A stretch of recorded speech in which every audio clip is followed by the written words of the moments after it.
Ok, bonjour, c'est parti pour une introduction. Une introduction à un travail que j'ai entrepris il y a déjà quelques années, en collaboration avec mon meilleur ami et en collaboration aussi avec différentes personnes qui m'ont confié, qui m'ont aidé, soutenu et qui aujourd'hui figurent dans cette introduction que je remercie. Voilà, tout ça pour vous parler des rites de pouvoir. Vous n'êtes pas sans vous rappeler l'intronisation du président Macron à la pyramide du Louvre. Je ne voulais pas commencer par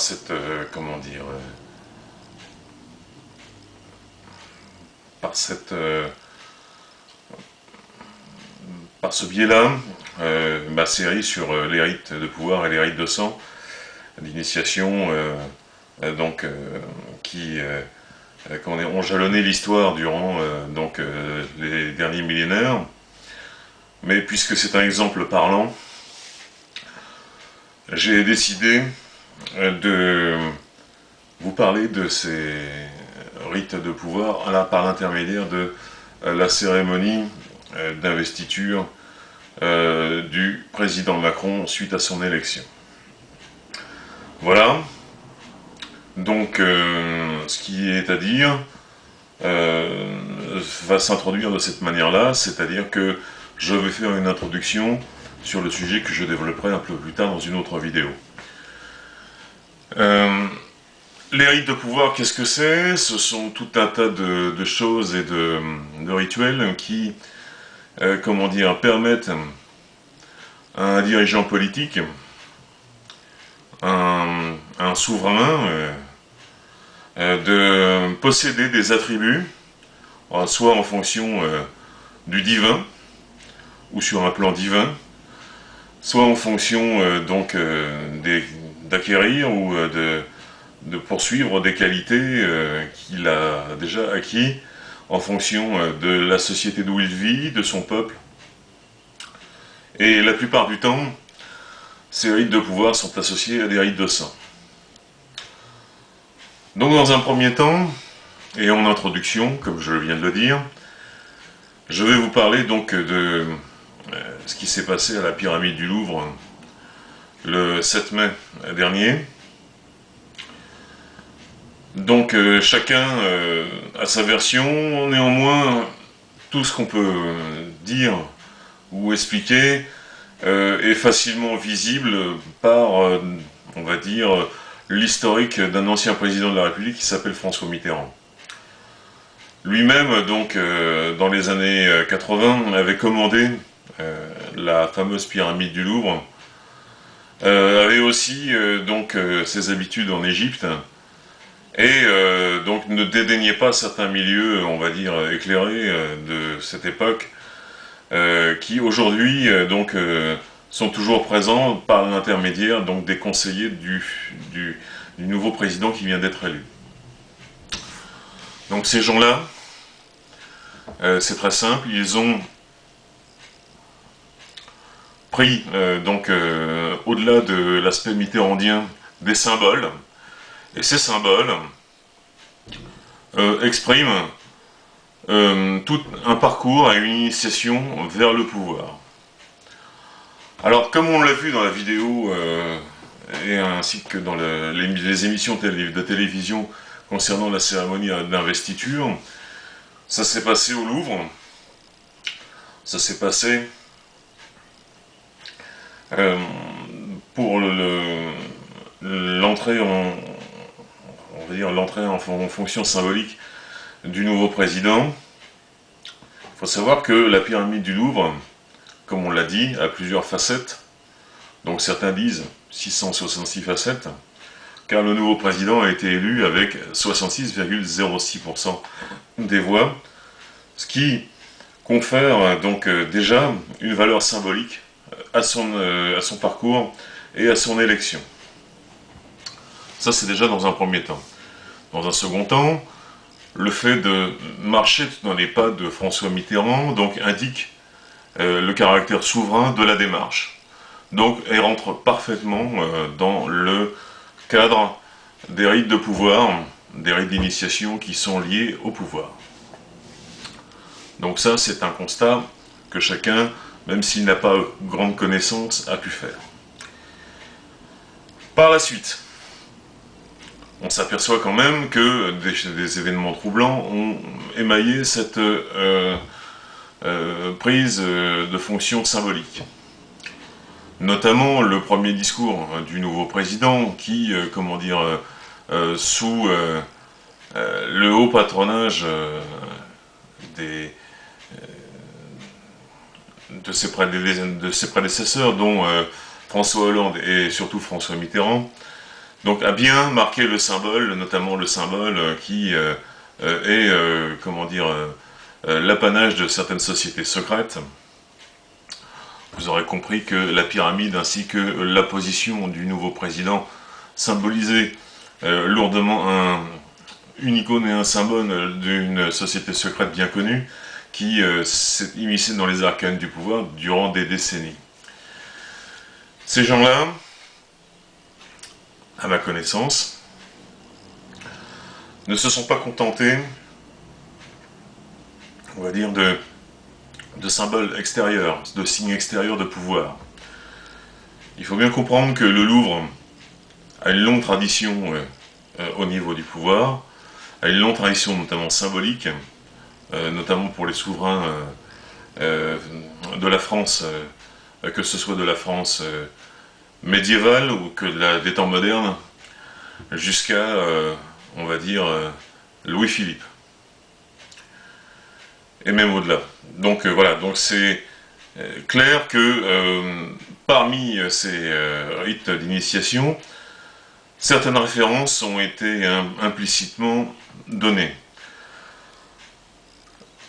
Je prends un exemple qui me vient tout de suite à l'esprit, de cette histoire avec les danseuses, avec on va dire, le disque jockey techno, ainsi que les différents crânes qui ont été déposés dans leurs mains.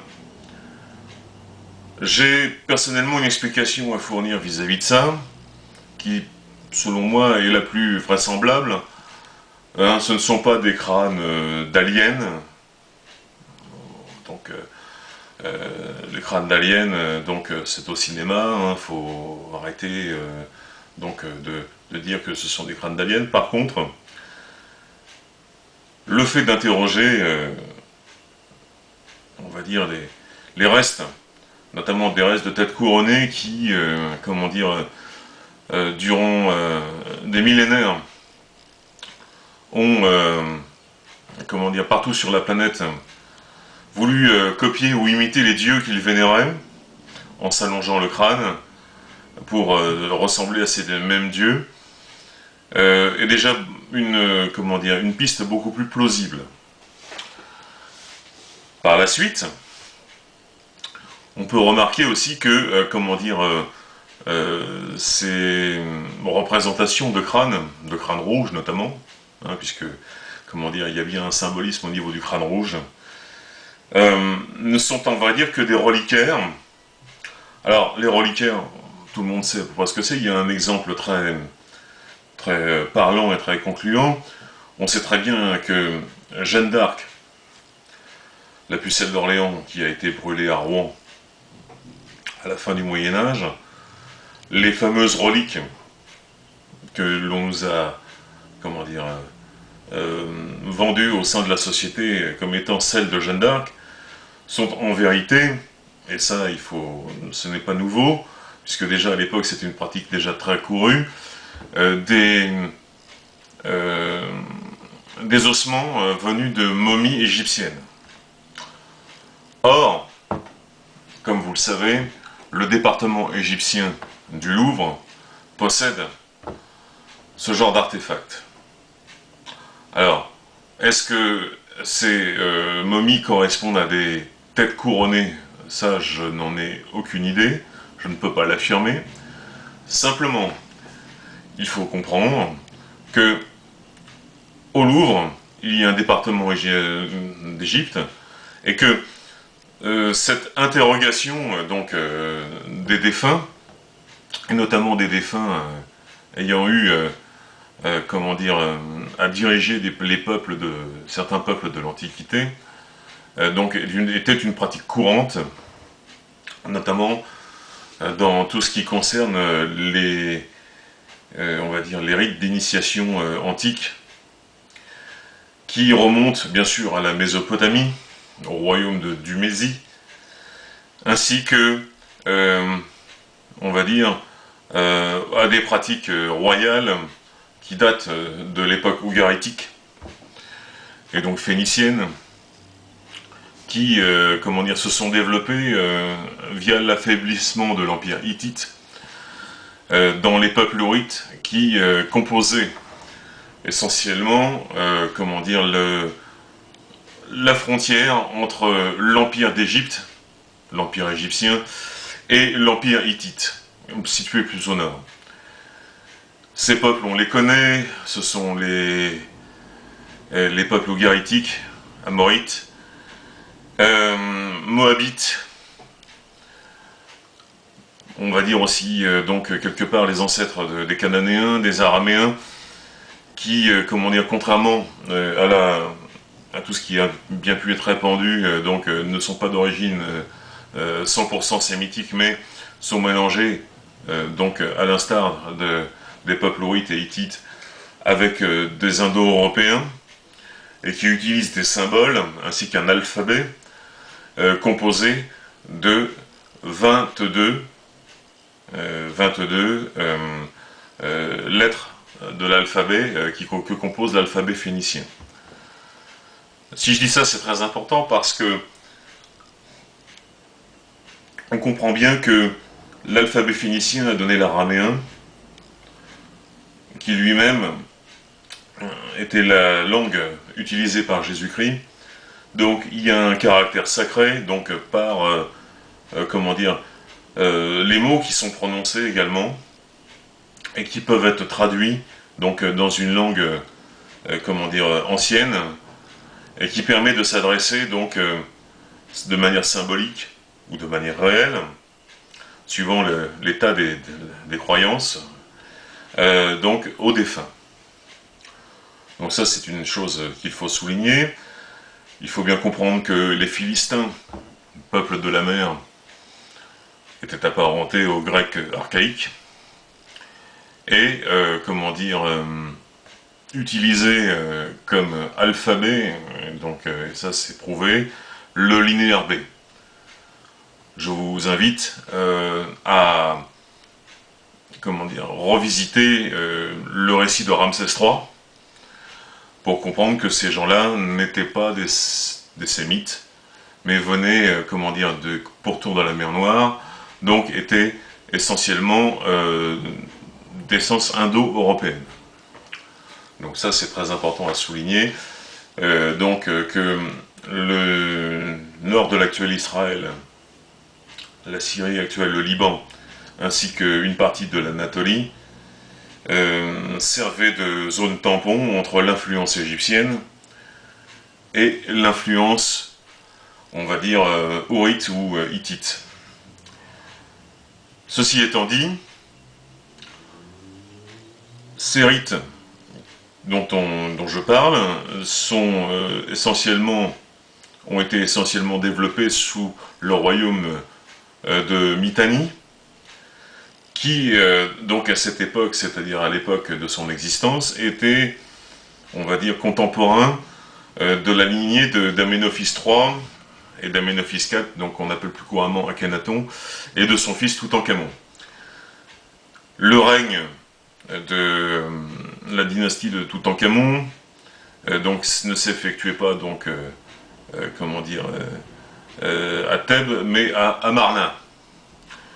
Et donc il a été retrouvé donc sur le site où vivait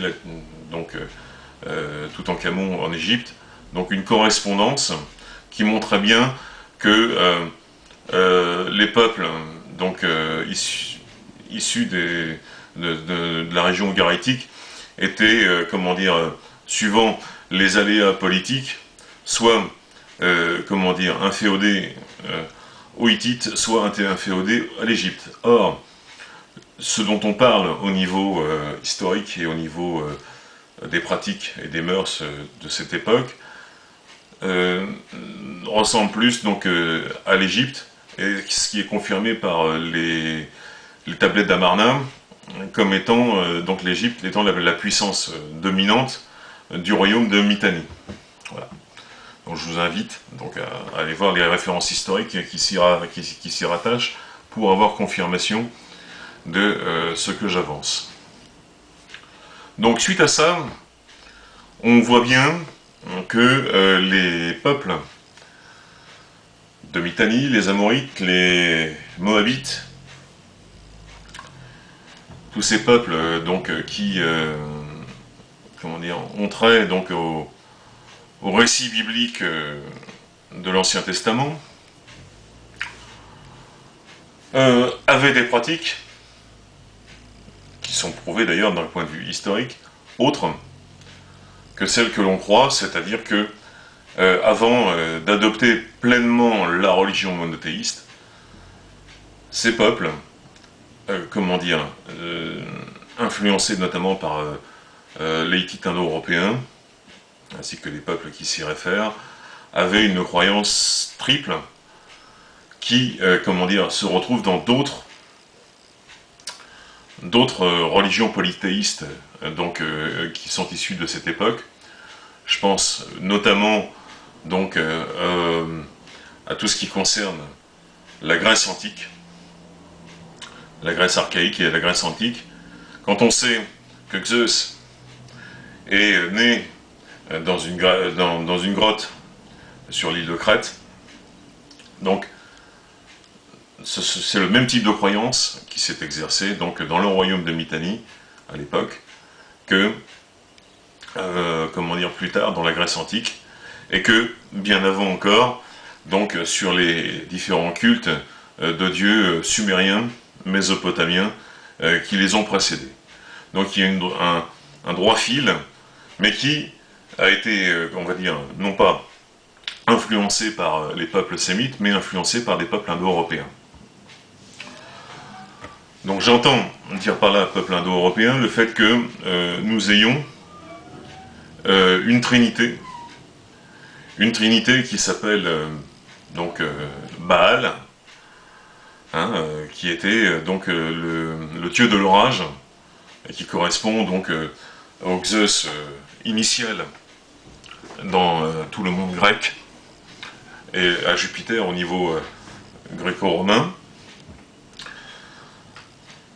Baal avait comme femme Astarté, donc Astarté qui, comment dire, vient de la déesse Ishtar, donc en Mésopotamie, et qui en a repris les attributs donc parmi les peuples ourites, et ainsi que, comment dire, le fait d'avoir, on va dire, un enfant roi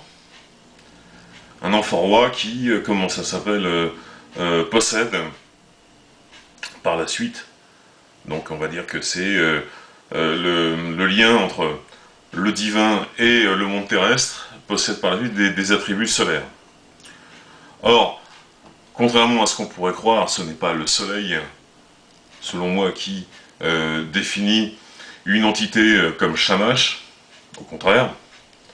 Je pense que le disque solaire qui est, comment dire, vénéré par Akhenaton, ainsi que le dieu Shamash qui se réfère au soleil, n'ont pas grand-chose à voir avec les références que ces gens-là ont prises pour, comment dire, l'interrogation et l'initiation au niveau de la puissance à la fois divine et terrestre, mais se réfère, on va dire, au concept de soleil noir. Il faut bien comprendre que les nuages d'orage sont des nuages sombres, que l'énergie qui est déployée est une énergie forte et destructrice, et que celle-ci qui est employée, et dont j'aurai l'occasion de revenir, donc suite à une conjonction, donc au niveau à la fois des étoiles et à la fois du calendrier, ça aussi j'y reviendrai, donc permet d'exercer donc un peu sa suprématie vis-à-vis donc des populations qui sont dirigées par ses dirigeants. Donc ça c'est très important. Au-delà de cet aspect, on va retrouver donc notre Dieu, on va dire, qui a comment dire, donné naissance à d'autres figures telles que Zeus primordial, et Jupiter. Donc ces différents types de figures, on va dire patriarcales, donc étaient là pour exercer un pouvoir comment dire, qui équivaut dans l'esprit des contemporains de cette époque à celui du Dieu des dieux, c'est-à-dire donc le Dieu unique que nous connaissons aujourd'hui. Sauf que, bien entendu, le fait de mettre en place un panthéon n'est pas, comment dire, dans la droite ligne du Dieu unique. Alors certains diront que je fais beaucoup de raccourcis, oui effectivement, puisque c'est une introduction, ça je m'en cache pas. Simplement, comment dire, comme beaucoup de gens qui s'intéressent à l'histoire, aux légendes et aux mythes, le panthéon grec, ainsi que les différents dieux phéniciens qui sont représentés, au début, étaient, comment dire, en ce qui me concerne, moi je les prenais pour, comment dire, des contes comme les fables de La Fontaine, des contes philosophiques avec un fond de réalité qui caractérise les légendes. Mais, comment dire, dans la liste des titans au niveau grec, ainsi que des attributs qui sont donnés à Baal et autres, comment dire, et autres dieux qui, comment dire, ont été les figures tutélaires de cette époque, on retrouve un titan qui s'appelle Japhet, voilà, qui est le fils, un des fils de Chronos, d'Ouranos, pardon. Je rectifie, hein, c'est donc un titan qui s'appelle Japhet, c'est un des fils d'Ouranos.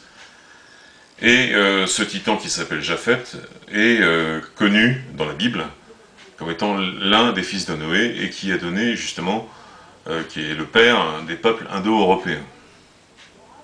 Ça c'est une première chose. Le fait que Japhet soit présent, à la fois dans la Bible et à la fois dans le récit des Olympiens, fait que, comment dire, sa simple présence fait que, comment dire, cette mythologie grecque que l'on prend un peu, donc comme ça, par-dessus la jambe, comme étant juste un conte philosophique et moral, fait figure, à mon avis, d'une partie de la révélation globale concernant donc les différents prophètes et les différentes révélations qui ont été faites par le divin.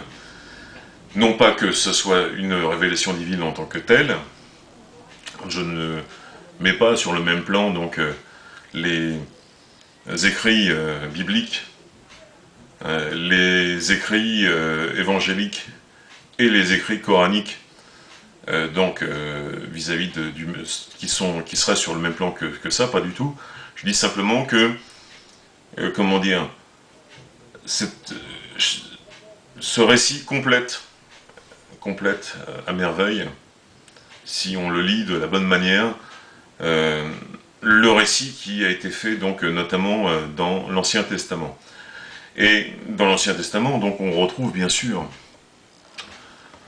des prophètes qui sont, comment dire, qui ont été confrontés, et notamment des prophètes célèbres, qui ont été confrontés donc à la lutte d'influence entre les peuples de la mer, les peuples venus du nord, et, on va dire, ceux qui sont sortis d'Égypte et qui ont été longtemps, on va dire, soit leurs alliés, soit leurs vassals. Je m'explique. Donc, certaines sociétés secrètes font appel au récit qui date du royaume de Salomon. Or, celui-ci, sur lui le salut, bien entendu, celui-ci, malgré qu'on puisse lui apporter beaucoup de prodiges, il y a eu une histoire commune avec d'autres peuples, notamment la reine de Saba, notamment a été confrontée bien entendu à ses voisins hittites, ourites ou égyptiens. Donc les peuples du Nord qui sont décrits dans le livre des rois, dont vous pourrez donc également voir les références. Donc les peuples du Nord décrits dans le livre des rois ne vénéraient pas qu'un seul dieu. Il y en avait plusieurs, et notamment il y avait Baal et Yahvé. Face donc à cette double croyance qui, était caractérisait les peuples de l'époque, il y avait donc un temple qui a été érigé, donc un pour Yahvé à Jérusalem et un autre, ce qu'on appelle un Tophet, donc pour un dieu qui s'apparente à Baal. Donc ça c'est avéré que à l'époque de Salomon, les croyances